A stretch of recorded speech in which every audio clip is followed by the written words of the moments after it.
Alright, so the magazine's coming along here. We've got the 2-page spread and a cover, and this tutorial is about adding some special effects.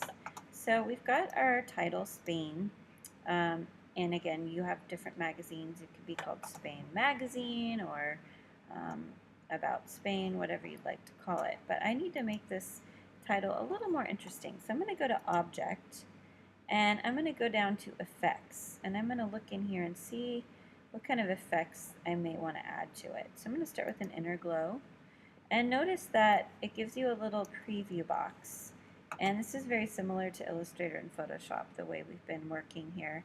And you can actually kind of click through and it will give you a preview. I do like the drop shadow, but I think it's a little too much. You may also notice the bevel and emboss, I think, looks pretty neat too. It kind of gives it a little bit of a 3D effect. And I can always make adjustments in here if I want to. Now, gradient feather, this kind of thing, it can get almost too hard to read and too decorative really fast. So just be aware of that when you're doing this. You want it to still be really easy to read. So I'm going to stick with that and hit OK. Okay, and now other things I may want to change around.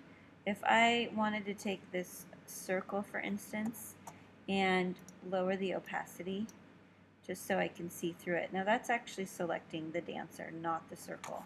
So I'm going to go Edit, Undo, and I am going to make sure I have the right item selected. So I'm going to go back to the circle.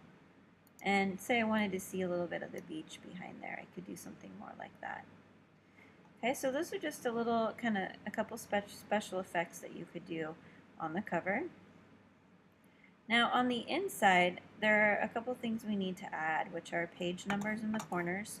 Now there are a lot of really fancy ways to do page numbers, but since this is your first InDesign project, I'm going to do it the simple way. Type the number.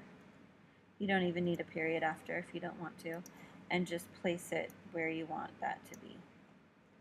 Okay, I could option drag this and put it right on the other side. Now there's some really fancy features that can number many pages of a book or a magazine and, you know, keep everything on track.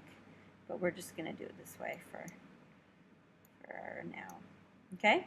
Now, I definitely want to enhance some of this. So I feel like my articles don't really stand out very well. If I wanted to, I could add maybe a line through it. And again, you don't want to get too decorative here. It's really easy to do too much.